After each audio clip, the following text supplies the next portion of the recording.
अदबिस्तान के सामीन से गुजारिश है कि वो हमारे चैनल को सब्सक्राइब करें और साथ मौजूद बेल आइकन को प्रेस करें ताकि आपको हमारी हर वीडियो बर वक्त मिल सके। शुक्रिया। कमरे से बाहर कुशादा लॉन में लड़कियों का हुजूम भारत माता की जय और अखंड भारत की जय के नारे लगा रहा था। राधा कृष्णन और भारत के वज़रा जनरल चौधरी और एयर मार्शल अर्जुन सिंह कमरे से बाहर निकलते हैं तो लड़कियां भागकर उनके गिर्द जमा हो जाती हैं और उनको फूलों के हार पहनाती हैं। सबसे ज़्यादा हार जनरल चौधरी के हिस्से में आते हैं। एक लड़की, सेनापति जी आपकी जय हो, हम 2 घंटे से आपकी तलाश कर रही हैं। हम आपका जुलूस निकालना चाहती थी लेकिन अब ब्लैकआउट होने वाला है। भगवान के लिए हमें कल कोई वक्त दे दीजिए। जनरल चौधरी परेशान होकर इधर उधर देखता है। शास्त्री बरामदे की सीढ़ियों पर खड़ा होकर बुलंद आवाज़ में, मेरी बहनों और बेटियों, भारत की बहादुर सेनापति की हौसला अफजाई के लिए हम सब आपका शुक्रिया अदा करते हैं, लेकिन आपको इनका कीमती वक्त ज़ाया नहीं करना चाहिए। दूसरी लड़की, हम सेनापति जी की ज़बान से भारत की बहादुर फौज के कारनामे सुनना चाहती हैं। तीसरी लड़की, हम रक्षा मंत्री से दरख्वास्त करती हैं कि हमें लाहौर जाने की इजाज़त दीजिए। चौथी लड़की, हमारे लिए स्पेशल गाड़ी का इंतजाम किया जाए, हम लाहौर की फतह करने वाली सुरमाओं का दर्शन करना चाहती हैं। पहली लड़की, महाराज हम ये पूछना चाहती हैं कि रावलपिंडी कब फतह होगा। शास्त्री बुलंद आवाज़ में, भगवान के लिए सेनापति जी को परेशान ना करो, मेरी बात सुनो। पहली लड़की, प्रधानमंत्री जी आपकी बातें हम हर रोज़ सुनती हैं लेकिन आज हम सेनापति महाराज की बातें सुनना चाहती हैं। इंदिरा गांधी, सेनापति जी महाराज बहुत मसरूफ़ हैं, जब वो जंग से फारिग हो जाएंगे तो आप जी भर कर उनसे बातें कर सकेंगी। तीसरी लड़की, हम सेनापति महाराज का वक्त ज़ाया नहीं करेंगी, हम इनसे सिर्फ ये पूछना चाहती हैं कि जंग कब ख़त्म होगी और अनाज कब सस्ता होगा। General Chaudhary air marshal Arjun Singh को एक तरफ करते हुए दबी ज़बान से, सरदार जी हम फंस गए। अर्जुन सिंह, यहाँ से निकलने का एक ही तरीका है, मैं अपने हेडक्वार्टर को टेलीफोन करता हूँ कि हवाई हमले का सायरन बजा दिया जाए। जनरल चौधरी, ठहरो, अगर प्रधानमंत्री इन्हें टालने में कामयाब ना हुए तो ये हमारा आखिरी हरबा होगा। शास्त्री, आप अनाज सस्ता कराना चाहती हैं या जंग जीतना चाहती हैं। पहली लड़की, हम जंग जीतना चाहती हैं। शास्त्री, अगर आप जंग जीतना चाहती हैं तो आपको सेनापति जी से ये कहना चाहिए था कि आप हमें अनाज की ज़रूरत नहीं, हम एक वक्त भूखी रह सकती हैं और अगर ज़रूरत पड़े तो दोनों वक्त भूखी रह सकती हैं। फिर हमारा सेनापति खुश होकर आपको ये जवाब देते कि अगर भारत की देवियाँ भारत की फतह के लिए 2 वक्त भूख बर्दाश्त कर सकती हैं तो भारत की सेना मिट्टी फाँक कर भी लड़ सकती है। पहली लड़की, सेनापति जी की जय। तमाम लड़कियाँ सेनापति जी की जय के नारे लगाती हैं। शास्त्री, आपको सिर्फ भारत की जय का नारा लगाना चाहिए और भारत की जय का नारा लगाते वक्त ये नहीं भूलना चाहिए कि वो मुल्क जिन्हें जंग में हमारी हिमायत करना चाहिए थी खुल्लम खुल्ला पाकिस्तान की हिमायत कर रहे हैं। चीन तो हमारा दुश्मन था ही, लेकिन अब इंडोनेशिया में भी भारत मुर्दाबाद के नारे लगाए जा रहे हैं। विदेशी मुल्कों में से बहुत कम ऐसे हैं जिनकी राजधानियों में आए दिन भारत का स्यापा नहीं होता। भारत की बहादुर फौज पाकिस्तान से लड़ रही है, लेकिन पाकिस्तान के दोस्त मुल्कों में भारत का जो स्यापा हो रहा है इसका जवाब भारत के अवाम ही दे सकते हैं। हमारे सेनापति को आपसे शिकायत है कि भारत की वो देवियां जिन्होंने सदियों कबल नाच और राग की तरह स्यापे को भी एक फ़न बना दिया था, इस नाजुक मौके पर अपने कौमी फ़र्ज से गाफिल हैं। अगर तुम इस जंग में हिस्सा लेना चाहती हो तो पूरे जोश के साथ चीन, इंडोनेशिया, तुर्की, ईरान, दुनियाए अरब के इन ममालिक का स्यापा करो जो खुल्लम खुल्ला पाकिस्तान का साथ दे रहे हैं।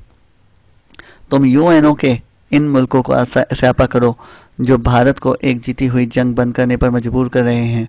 तुम बरतानिया और अमेरिका का स्यापा करो कि उन्होंने खुलकर हमारी हिमायत करने की बजाय हमें वाफिर असलाह रुपया देना बंद कर दिया है।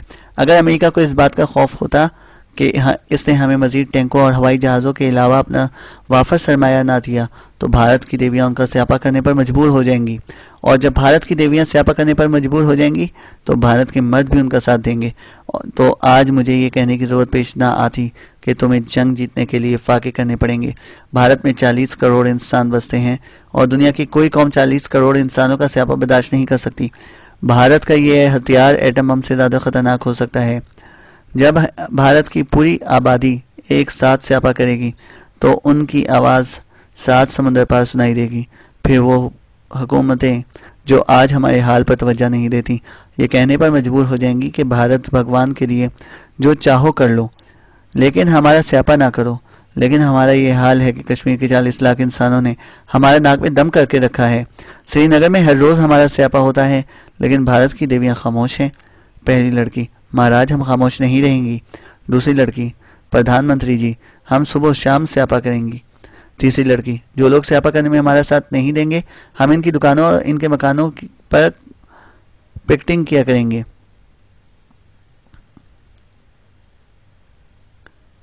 शास्त्री, विदेशी मुल्कों का ख्याल है कि पाकिस्तान के खिलाफ सिर्फ भारत की हुकूमत और फौज की जंग है, लेकिन 40 करोड़ इंसानों के स्यापे से इन्हें यह मालूम हो जाएगा कि इस जंग में पूरी कौम हुकूमत और फौज का साथ दे रही है।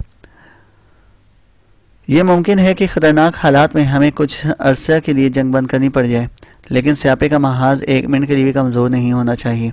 बाज़ बुज़दिल लोग दुश्मन के खौफ से दिल्ली की तरफ भाग रहे हैं, और जब पुलिस इन्हें रोकती है तो वो अपनी बुज़दिली पर शर्मिंदा होने की बजाय उल्टा हुकूमत का स्यापा शुरू कर देते हैं। वो भारत के दुश्मन हैं और तुम वादा करो कि तुम इनका मुंह बंद कर दोगी। पहली लड़की, महाराज हम वादा करती हैं, इस वक्त भारत के दुश्मनों का स्यापा करने के लिए तैयार हैं। अगर आप हमें हुक्म दें तो हम हर शाम आपके मकान पर जमा होकर स्यापा करेंगी। शास्त्री, नहीं, मेरे मकान पर नहीं। दूसरी लड़की, प्रधानमंत्री के मकान पर इतनी जगह नहीं, लेकिन राष्ट्रपति के महल के लॉन में हजारों लड़कियां समा सकती हैं।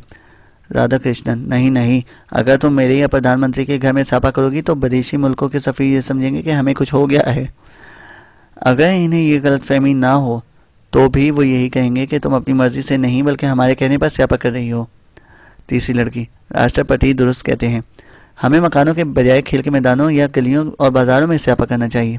इंदिरा गांधी, बहनों अब शाम होने वाली है, तुम्हें ब्लैकआउट से पहले अपने घर पहुंच जाना चाहिए।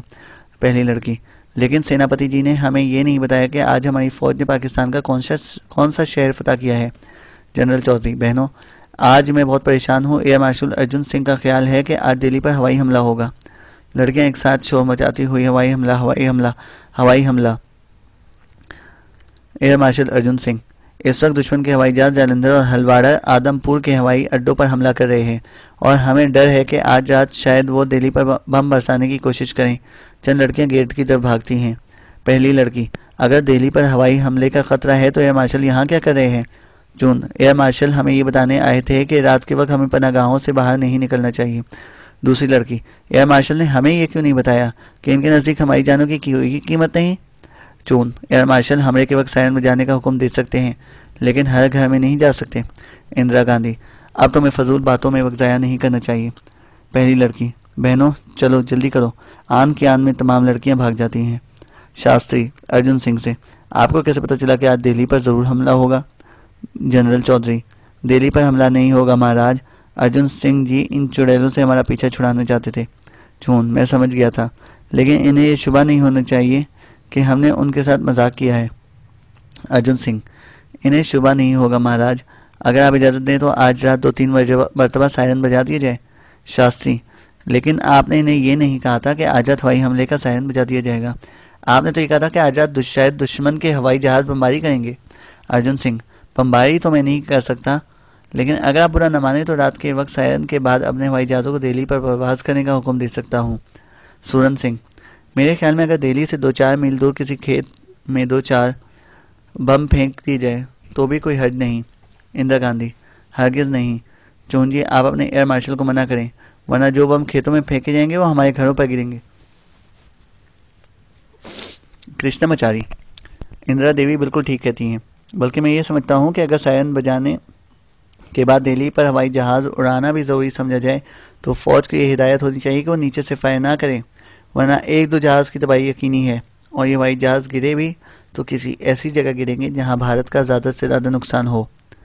अर्जुन सिंह, मैं बेवकूफ़ नहीं हूँ। शास्त्री, आप बेवकूफ़ नहीं हैं सरदार जी, लेकिन जंग के वाक़यात के पेश नज़र आप उन हवाबाजों को अक्लमंद होने का सर्टिफिकेट नहीं दे सकते जो अमृतसर को लाहौर समझ लेते हैं। इंदिरा गांधी, मुझे यकीन है कि अर्जुन सिंह जी पूरी एहतियात बरतेंगे। शास्त्री जी, मैं आपको मुबारकबाद देती हूँ। शास्त्री, किस बात पर। इंदिरा गांधी, आज आपने कमाल कर दिया, मुझे यकीन है कि इसके बाद अम्बाला में स्यापा करने वाले हमें दिल्ली में परेशान नहीं करेंगे। नंदा, अब आपको ऑल इंडिया रेडियो से स्यापे का प्रोग्राम शुरू करने की ज़रूरत पेश नहीं आएगी। मेरा ख्याल था कि इन लड़कियों को यहीं पर स्यापा करने की मशक कराई जाए। भगवान का शुक्र है कि राष्ट्रपति यहाँ मौजूद थे, वरना शहर में अफवाह फैल जाती कि शास्त्री जी को कुछ हो गया है। शास्त्री: मैं बेवकूफ़ नहीं हूँ। अगर राष्ट्रपति जी आना होते तो भी मैं इन्हें अपने घर में स्यापा करने की इजाज़त ना देता। सेठ धनीराम और मूलचंद कहाँ हैं? अर्जुन सिंह: वो लड़कियों से पहले भाग गए महाराज, अब वो अपने घर पहुंच गए होंगे। चून: तुमने इन्हें भागते हुए देखा था? अर्जुन सिंह: हाँ महाराज, मैंने इन्हें अपनी आंखों से देखा था। वो बड़ी तेजी से भाग रहे थे। सेठ धनीराम जी गेट के करीब एक लड़की का धक्का लगने से गिर पड़े थे और चंद लड़कियां उनके ऊपर से गुजर गई थीं। इंदिरा गांधी: लेकिन मैंने इन्हें भागते या गिरते नहीं देखा।